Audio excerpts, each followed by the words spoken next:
So we just released this audio podcast. And Comstock is 17, and then Downstate Adventures, which is a combination of several of the video shows. Y'all make sure you subscribe to St. Laz on YouTube. You can get all the GenPop, Rikers Island, prison stories. There's a little bit of Brownsville now. There's a lot of Brownsville coming, and Laz is going to get into the music industry at some point. None but fascinating content. So go ahead and make sure you hit that subscribe. Like I said, you know, too, man, it's music related to all of this shit anyway. Like all of these stories, it's like, damn, you just made me remember something too. Now I gotta do another episode. But it's like all of this shit got music related. This gonna be the official behind the scenes podcast for the GenPop.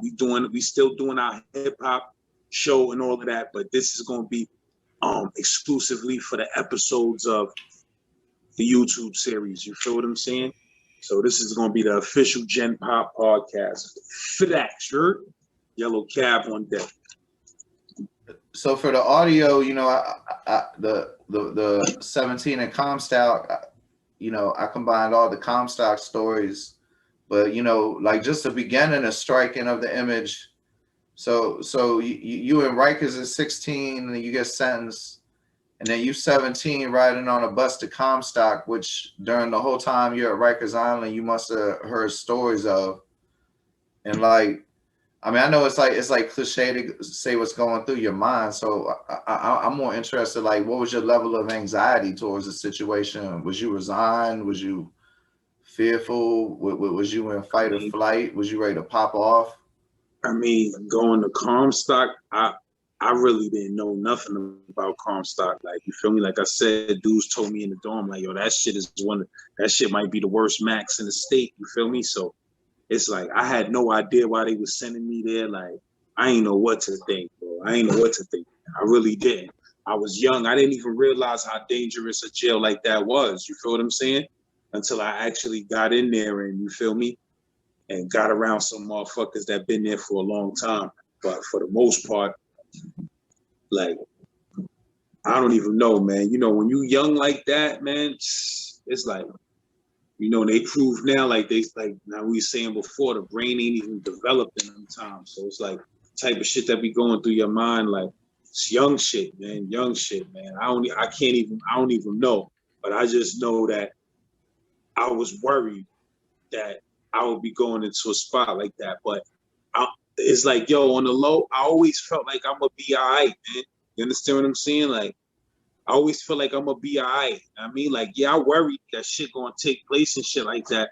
But I always, when I go to a new spot, like, I just be feeling like I'm gonna be all right.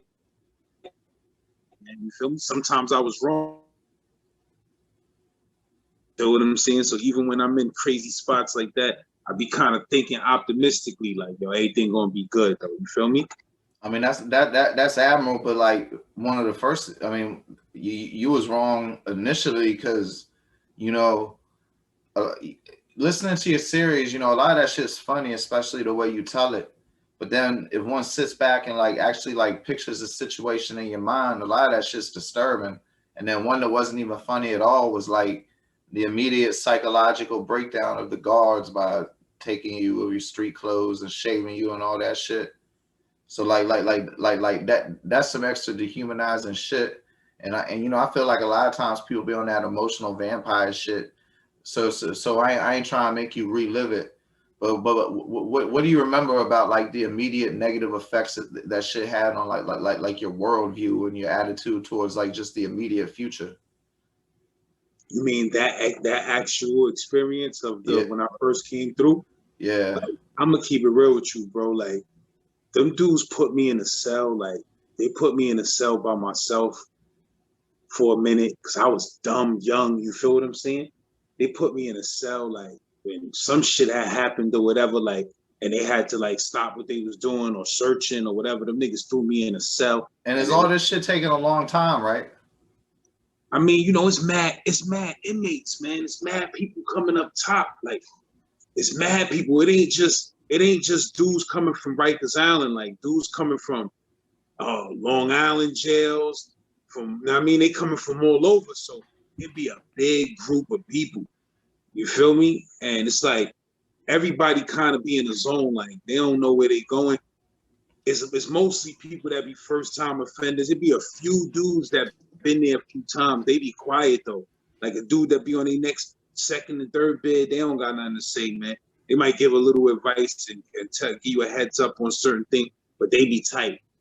But when you be a young dude like me coming up north for your first time, like all that shit is crazy. Man. But the guards was just on some like immediately like fucking with y'all shit, right?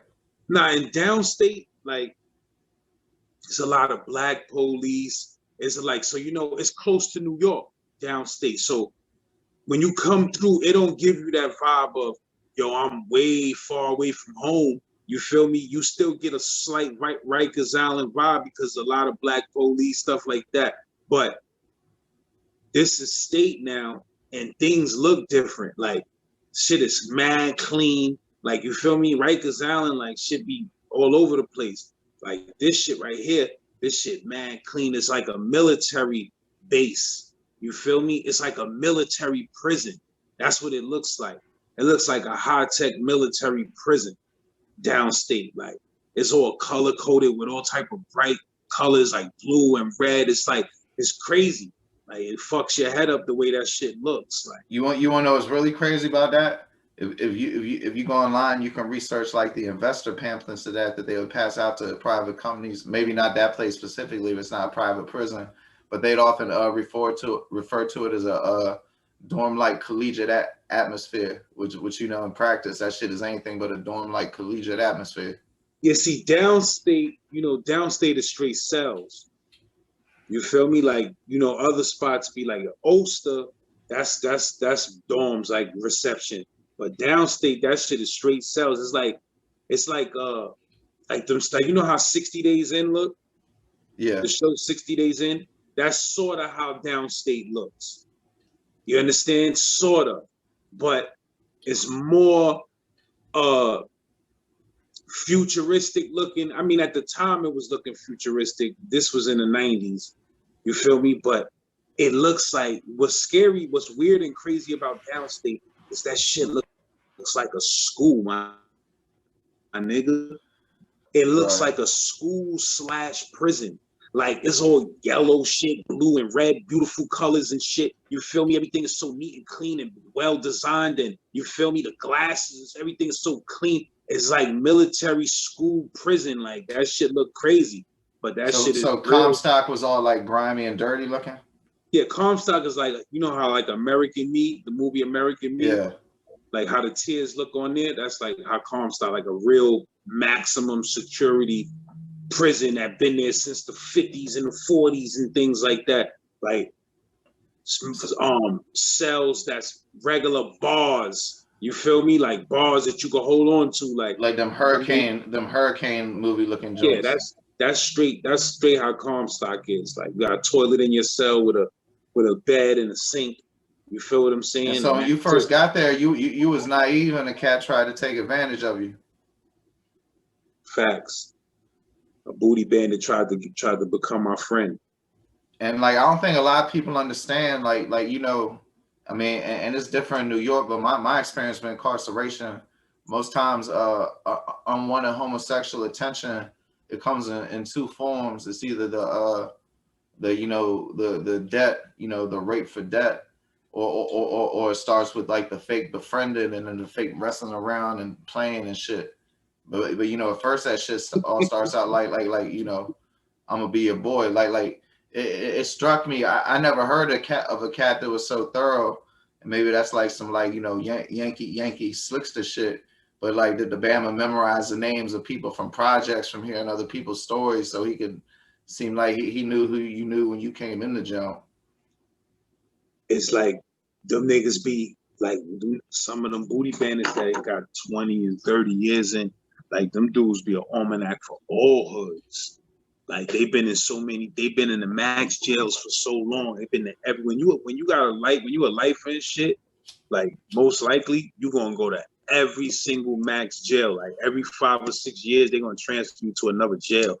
Most of the time, you feel me? They ain't gonna let you stay in one jail for too long. You feel me? Most of the time, they're gonna shoot you all around the state so that you touch every max jail. So them niggas been around so many different dudes. They heard it all. Bronx, Brooklyn, Queens. So whatever little niggas come through, oh, you from Queens, shorty? Yo, where you from? South Side? So then you know such and such and such. And niggas start naming them names, and you away from home in a strange maximum security jail. You start like, all right, this nigga know the same people I know. Let me stick close to him. You feel what I'm saying? Yeah, desperate man clutches straws. Yeah, all of that should be game, my nigga. You feel me? So, you know, but not all life is that got a bunch of time in that may be a cool dude is a booty bandit. Like I know dudes that have 15, 20 years in. They on their dean. They was solid. Like, you feel me? Like, as far as they ain't on no booty bandit shit or none of that. They'll fuck with a young nigga like on the yard and all of that. And dudes would be like, how much time you got in, Sonny? Like, I got 20 in, you feel me? And dudes, he ain't got those type of vibes. But booty bandits, they just got a certain type of look to them. Like I could spot a booty bandit now. When I was young, I wouldn't be able to. But now that I'm older, I could just look at them niggas and tell. You feel what I'm saying? Like, it's got a certain look in their eyes. And then you feel me? Certain smile on their face. Oh yeah. I know about it. Unfortunately, I mean, like I said, not like I was ever like been vandalized, but yeah, I definitely seen the booty bandits in action. But you was also talking about the knives, the shanks, and you was talking about the one cat who was like ill as sneaking them, and the other cat that was like made the either the best or the biggest jump you saw. So I want to hear about some of the more notorious, some of the shanks that stand out in your memory, and what were some of the more unique ways people was hiding them jumps? Because like I was never at a jump where Bama's was really taking them jumps from one area to the other. Like if they worked in the wood shop, they made shanks in the wood shop that stayed in the wood shop, right? And then if they wanted to do some shit in the movie jump, they'd have to get a Bama that worked in the movie jump to like stash it in the movie jump. And then Bamas would have jumps on the cell block, but they'd have like a gump who held them in the cell. But I was never at a jump where Bamas was really like, you know, moving with them jumps, because I was always in jumps with controlled movement. So that shit really wasn't possible. Yeah, man. You know, dudes find ways, bro. Like, you know what I mean? Like certain ways that dudes was hiding bangers. Like I said, I can't even still speak about it to this day because it's priceless information that. Well, just give me one example of like something that normal people would find extreme that might be like common knowledge in New York City. Yo, I'm gonna tell you like this. Other than the old birdie. I remember I had a dude, right? That was my man. That this nigga was like my number one soldier. You feel me? Like I'm talking about this nigga would do anything I tell him to do. Like this is my little man. I wouldn't tell a nigga to do nothing too crazy, but he just was a little young nigga that be like, nigga, whatever. I'm with whatever. You feel what I'm saying? And that nigga, I gotta tell this story too. But like I don't know if you're familiar with the type of chairs that would be in like, let's say you go to a GED class or college, a community college school. With the jump to put your notebook like that? Nah, not that type of chair, but it's like, you know, it doesn't have a desk attached to it, but it's like a flat chair where the piece that you sit on is a skinny, flat piece of plastic, and then the rest of the chair is straight metal frame around it, and the back part is a one slim plastic piece for the back. And then these chairs, for some reason, they have another bar that goes from, I'm sure that bar is to like keep this chair from wobbling. So it's another bar that goes from one leg of the chair to the other leg of the chair. You understand what I'm saying? And it's long, like probably like this. You feel what I'm saying? Like long, crazy long piece of metal from one side of the chair to the next. You can imagine. So I had one of them shits. Like dudes used to kick them shits off, like they'd be in programs or something. Like a dude to just kick them shits as hard as they can, boom, because it's welded on.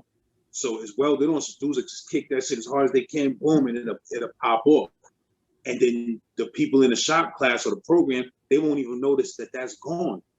because it's still like a regular chair. You feel what I'm saying? Right. I had one of them shits. This my dude that was my little soldier. Like, I was like, yo, son, I need you to stash this for me. The nigga was like, he saw that shit. That nigga was like, I can't do that, my nigga. I was like, what? He was like, yo, so I'll do anything for you, but I can't fuck with that. You feel what I'm saying? That nigga bounce. He like, yo, that shit is too big. I'm like, yo, just the way I was telling the story about my man, but my man had some next level barbaric Conan shit. Like, this was a skinny ass long, but that shit was crazy long. You feel what I'm saying? And even that nigga was like, yo, I can't fuck with that. You feel me? And I got a dude to stash that in a way, like I said, I can't even reveal. But you was talking about you got caught with a jump too, right? Yeah, I got caught with an ice pick. You said you was thirsty to have one too. Why you was thirsty? Like to feel safe, or you thought that was the cool shit, or you was ready to just get aggressive? Nah, man. You know, I'm gonna keep it real with you, bro. And this is that's a great question. Let me tell you something, man. You know, I was in jail because I had a lust for weapons. Like, I'm not a violent dude. You feel what I'm saying? I'm not really a violent dude, but I always had I always admired weapons. You feel what I'm saying? Like, I don't necessarily they represent power. You don't gotta be violent to like power. Yeah, and it's like, you know, even I'm talking about the craftsmanship and the art of weapons. Like, even to this day, like, I'm gonna keep it real with you. I don't like violence. I don't condone violence. Like, I see people posting violent shit online, like internet shit, niggas. I'll be skipping past all that shit. I don't want to see none of that shit. You feel what I'm saying? But I love the craftsmanship of guns. You feel me? I love the craftsmanship of knives. So weapons themselves, I always had a nice little obsession with weapons themselves, not necessarily doing anything with the weapons to people, but just weapons themselves have always been something that was like a form of art to me. You understand what I'm saying? And it is a form of art, like sword making, knife making. That shit takes skill. You feel what I'm saying? That's a Zen talent with the swords. Yeah, that shit takes skill. So it's like I always was interested. When I was a kid, I was buying ninja stars. You feel me? Like, this is shout like out Clockers. Me and my cousin, man, we used to be obsessed with cap guns. You feel me? That's how it all started. We used to be obsessed with cap guns. You feel me? And we went from trying to find the most realistic cap guns that we could find to finding cap guns that was metal, that we could alter and make look real, to starter pistols that actually took blanks that you could shoot like a regular gun. Oh yeah, you shot, man, dog. We played around with starter pistols. If you shot a Bama from like 10 feet in the chest, that should have hurt. Yeah, I've done it. I've done it close up to a dude in his chest, and I didn't know that shit could really, like, that shit fucked my man up. Like, playing around with that shit, putting it to his chest with a blank, that shit scarred him. You feel what I'm saying? Oh yeah, because that shit keeps burning inside and shit. Yeah. Yeah, but phosphorus, if I believe. Like, I used to get the extra loud ones. They had extra loud blanks, like the ones that was extra loud. So I used to get those. Like, I used to sell this shit on Belmont. All gas, no brakes. Yeah, I used to get the extra loud ones. You know what I used to do? I used to, like, other young niggas that come through my projects, like, I was like 15 or whatever, 14, 15 or whatever, other young dudes and sometimes older dudes that walk through my projects that I never saw before. Me and my mans, we used to just jump out and air out a whole clip of extra loud blinks at them and make them run. You understand what I'm saying? Like, could have got ourselves killed, and they could have pulled out the real joint and murdered us. You feel what I'm saying? But we was young and stupid. So we used to have them blinks. We used to be like, yo, who's that? You know who that is? And he's like, I never saw a nigga in my life. You feel me? Niggas just be like, yo, hey, yo. And niggas are just, by at nighttime, them shit fire come out the front of the gun and all of that with blanks. You feel what I'm saying? You see it like at a track race. Real talk. Man, yeah, dog. You know, me and my peoples used to do something like that. We ain't steal this girl's caravan keys, but we stole the little jump that you could hit it to make like the alarm jump, right? Mm-hmm. And we hid in the alley by where they parked, and this chick ain't live nowhere near our house, and it was like easy to get back to our crib.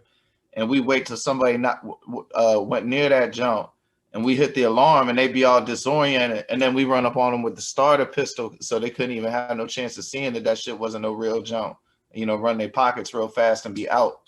Yeah, I'm gonna tell you. I mean, that's like some 14-year-old shit. I'm not even proud of it. But Yeah, I ain't gonna lie though, that shit was a little bit clever.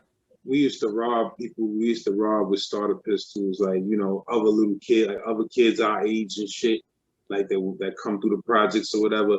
Niggas that rob niggas with starter pistols, like, and BB guns. Starter jackets, Averex, Jeff Hamiltons.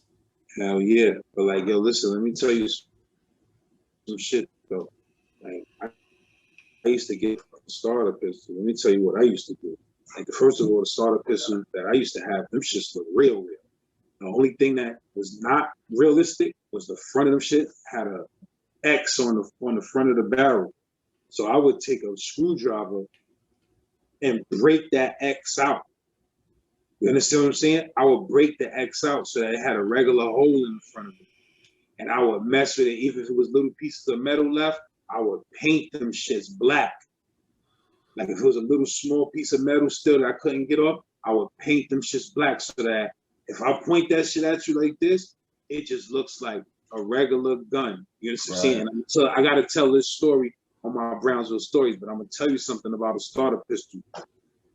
One day when my grandmother was in the hospital, she was dying of cancer. I mean, she had a stroke when she was dying, right? My other grandmother died of cancer. But boom, that she used to be across the street from, that she used to be Woodhall Hospital, which is like in Bushwick. Like, you know what I'm saying?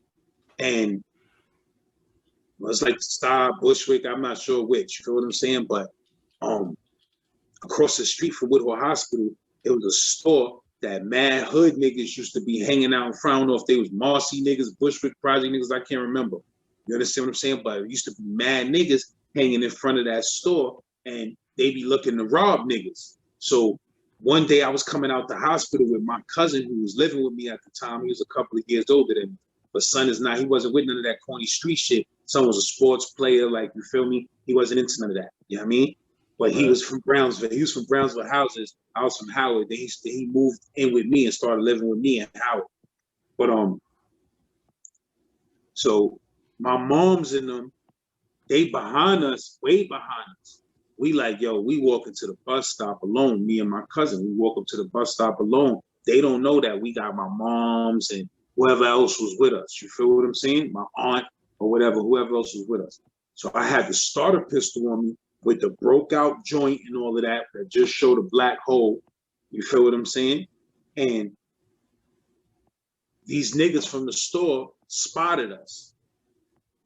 You know what I mean? Niggas might have had on some polo and some gas, I mean, little Calvin Klein jacket, something, I mean, something wild, some Reebok pumps, something crazy like that. You feel me? So niggas saw us like, yo, we gonna go, they tried to run down and rob us. I already knew what time it was. Like, they was 2 blocks away, we was 2 blocks up, but I could look down the block and see them niggas jogging up. And the way they was jogging, I'm like, these niggas coming to rob us. You feel what I'm saying? Right, I know you can tell. So my cousin, that nigga the type of nigga, he be on super point. He like, yo, he the one who told me, like, yo, you see these niggas? They coming for us. I was like, damn. And I had to start a pistol, my nigga. Word to everything I love. I pulled that shit out. And I pointed it at them niggas like this. What, nigga? What? And them niggas just did a about face and ran the other way. And that was the day where I said, this gun shit is for me, bro. I'm gonna get me one of these guns. I'm gonna get me a real gun. You understand? Because that shit just stopped me from getting robbed. Right. You feel me? Real talk. An armed society is a polite society. You know, I don't know if you've been seeing that shit, that shirt that says all gun control is racist, but that led me down the rabbit hole, and I found out, some Democrat shit now, but most gun control laws was passed in Jim Crow to make sure black people ain't have guns. Facts. But so I'm not sure I got an answer. I got an answer from you though about why you were so thirsty to have a knife when you got to the downstate jump. Like what your motivation was. I was obsessed with weapons. Oh, So that's it. You I wanted to see that shit. I wanted to have it in my cell so that I could feel like I got a banger. Like, you feel what I'm saying? Like, simple, stupid, young shit. Like, I just wanted to have a gun. Like, the same way in the streets, I wanted to own a gun and have my own gun. I wanted to have my own banger too. You feel what and I'm it's saying? stupid because if it's in your room, you're more likely to get caught with it, right? Hell yeah, but I had that shit all the way in the inside, the middle of the mattress. Like, you feel what I'm saying? But That's the one you got still, caught with. yes, sir. So then what happened? You got a ticket and you went to solitary or what? I told you, like, they tried to send me to the box. I told niggas I was going to kill myself if they sent me to the box. And they sent me to the insane asylum where I prayed and begged for them to send me to the box. You feel what I'm saying? Like, What was so bad about the insane asylum? That shit was crazy, bro. That shit was crazy. Was it? I don't know if you call it the same thing, but I know you know in the '90s. Remember, Pac said the streets got me craving Thorazine. You exactly. know, at Joan I was at, they would overdose these cats with Thorazine. Nah, they call them trances, and they be like, swear to God, they be walking in place, and you could go to them and be like, "What you doing, man?" And be like, "Going to the store. You need anything?" I mean, them bands would be lunched the fuck out. Exactly. I should have mentioned that in that story because that's what them niggas was. They offered me that shit. I was like, hell no, I don't want that shit. He was like, you want Thorazine? Thorazine? Hell, all I was thinking about was that Pac line. We nigga, see, Pac always saying something about Thorazine. Even on his first albums, he was saying shit about Thorazine. You feel what I'm saying? I'm like, I'm good with that shit, nigga. But niggas already knew up north. Niggas was like, yo, real talk. Don't fuck with that Thorazine. If they try to give you that shit, don't ever take it. But I'm gonna tell you like this: if you wild out and spaz out and cut too many people and shit like that, and you in the box and they can't control you, they gonna give you that Thorazine, my nigga, by force. So calm your ass down. So when you downstate and cats getting the rounds and cutting, how does that shit stop? Like there comes to a truce, like we ain't gonna cut each other no more. What you said in downstate? Nah, I mean downstate. No, in downstate and prison in general in New York. Because it's always people that got their face cut, and then you hear stories where they cut the dude face back. But like at some point that stopped because they both come home. Yeah, well, that cutting face shit. That shit started because back in the days, you cut a nigga face, it meant that he was a snitch or a child molester. You feel what I'm saying? Like, you cut a nigga face, you a snitch or a child molester. That's what you do to a snitch or a child molester, put a cut on their face. So dudes used to do that to niggas to fuck up their street reputation, like, just for revenge. Like, I know what I'm gonna do. I'm gonna put a fucking cut on this nigga face so everybody think he a fucking child molester or a snitch and nobody fucks with him no more. So then nigga be like, oh, all right, you put a cut on my face, now I'm gonna put a cut on your motherfucking face. So that's what started razor tag. So then it started being a thing of disrespect. Like, you understand what I'm saying? Like, I'm gonna put artwork on your face. That's how niggas used to be. Like, yo, when I see that nigga, I'm gonna put some artwork on that nigga face. That's how niggas was doing. So it's like, it started becoming a contest on who could put the biggest and craziest cut on niggas' faces. You feel me? Like, niggas be literally bragging, like, you saw my shit, nigga, I did the night check on that nigga shit. Yo, nah, son, you ain't do it. I did the 3 lines. I gave that nigga the Adidas stripes. Like, niggas was really having contests on who could cut a nigga the worst and leave the worst scar. But then now it's like a badge of honor. I mean, like, nobody wants to get cut, bro. I know that, but you can't act like some people haven't incorporated in their career as a badge of honor. Yeah, like my cousin, one of my cousins, he got a crazy, ridiculous blast on his face, but he didn't get that in the can. He got that shit in the streets. You feel what I'm saying? But he got a crazy, wild, ridiculous blast on his face. And son lives with that shit. Like, you feel me? It's fly. Like, it's, what I mean? It makes him. Like, you understand what I'm saying? I mean, nobody want no mad scar on their face, but it makes him. It gives a nigga character. Like, sometimes a scar on a nigga face give a nigga character. Like, you feel me? Yeah. Jay-Z probably respect the cutter more than the person who got cut. Yeah, you know, but you know, some motherfuckers got cut because they cut 10,000 motherfuckers. You understand what I'm saying? So Yeah, eventually law niggas caught up averages. with them and cut them back. Yeah, like so niggas be cutters. It be them niggas that be cutting niggas. Like I know niggas that like that they got cut. They wasn't cutters until they got cut. And once the nigga cut them, they went crazy and cut 50 niggas. You feel what I'm saying?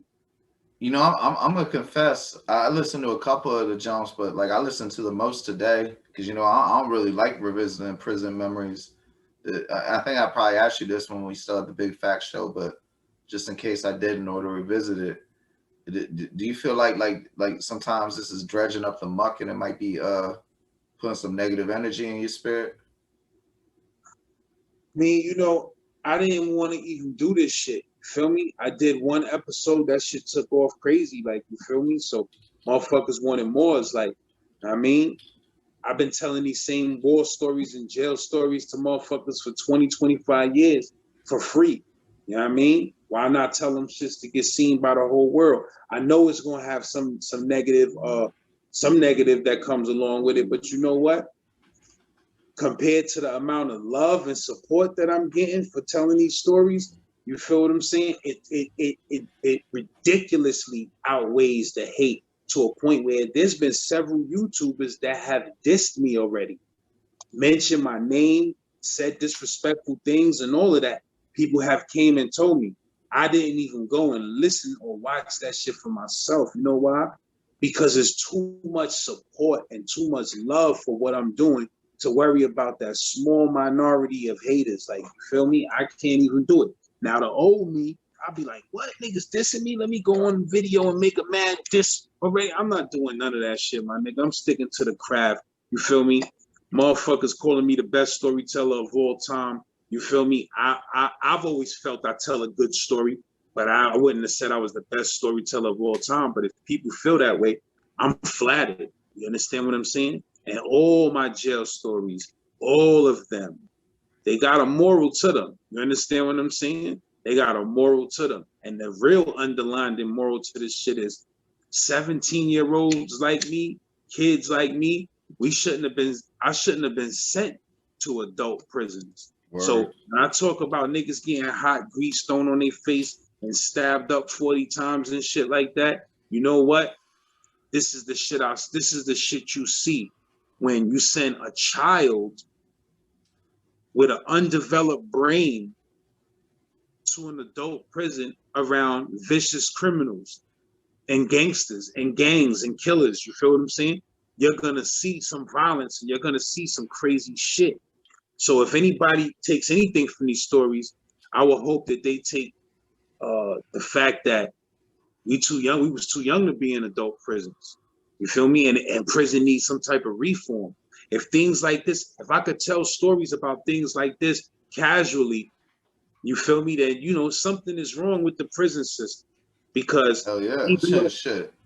even though I saw these things, it wasn't, you know, I could talk about it now and it may be exciting and it may be a little bit humorous, but when that shit happened, it wasn't all of that humorous. You feel what I'm saying? It wasn't no music playing in the background, wasn't no filters. You understand what I'm saying? It was real life. You feel me? So I'm just telling about my experience. Like, I'll be a liar if I didn't say that some of this shit happened. Like, you feel me? This is me. And you know, I'm happy that this shit popped off, because the reason why a lot of motherfuckers didn't fuck with my music the way I wanted them to is because they didn't really know too much about me. You feel me? So now I'm letting motherfuckers know me. Like, this is where I grew. I grew up in the penitentiary. I was in the penitentiary from 16 to 23. You feel what I'm saying?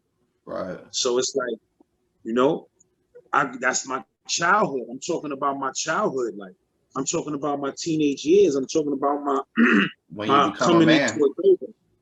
I became a man in the penitentiary. You feel what I'm saying? I became a man. I turned 18 in the pen. I turned 21 in the pen. You feel what I'm saying? So, you know, I'm talking about my childhood. It's sad. People out there, forgive me if it's disturbing. You feel me? But it's fucked up. I missed a lot of shit too. I missed the whole 90s. I was locked up for the whole 90s. Like, you feel me? Like, I mean, not to compare it to a genocide, but I mean, you know, people have stopped genocides off seeing disturbing pictures. So you just look at it as your displaying of a disturbing picture that stops an epidemic. Yeah, they're gonna stop that shit though. But it's like I don't know that them laws need to be changed. Like, you know, Word. and it's crazy because I know 16-year-olds that's fucking killers. You understand? I grew up with 16-year-olds that was killers. You feel me? But yeah, I do. It's a double. It's a tricky subject, bro. I was friends with some of them, and I mean, you know, to be honest with you, I would still consider them my friend.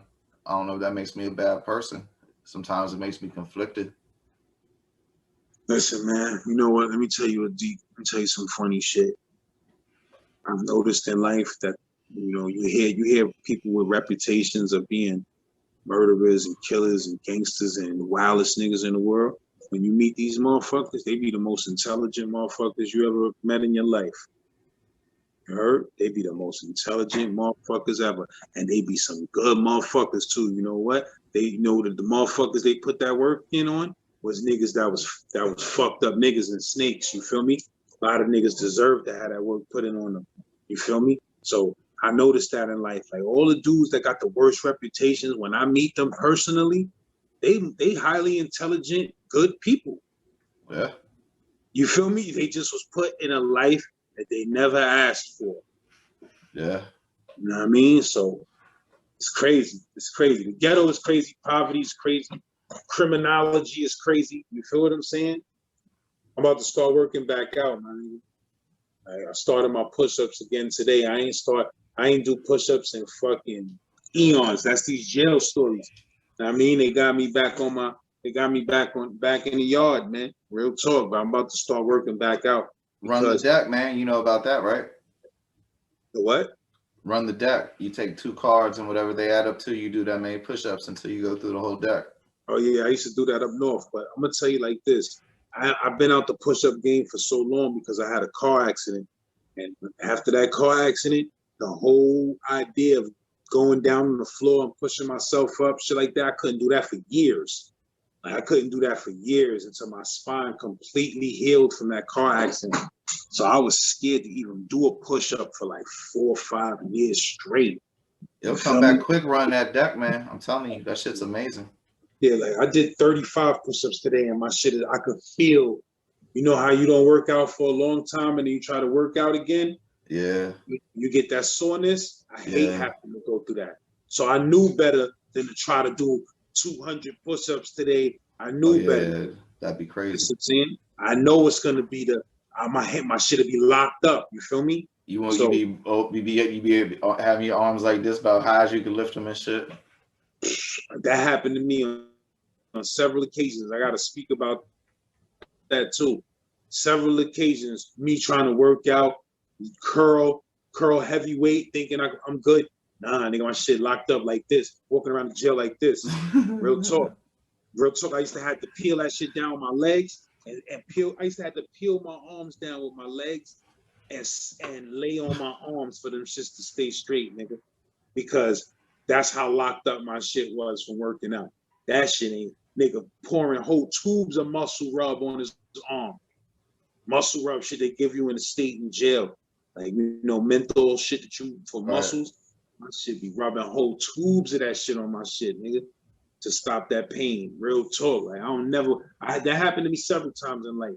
When I came home from jail and I fell off, and then I started hitting the bar again, doing pull-ups this way right here, that's straight biceps. My shit was locked the fuck up. I ain't trying to go through that shit, bro. I'm hitting the resistance bands, though. I got them resistance bands. I love them shits. Yeah, nah, them shits are super. What's up? Well, shit, before we get out of here, you got anything you want to shout out?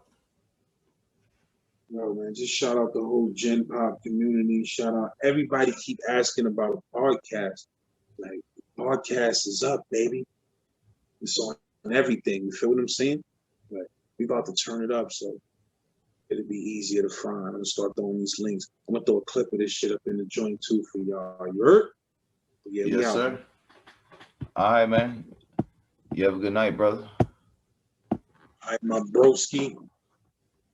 Yes, sir.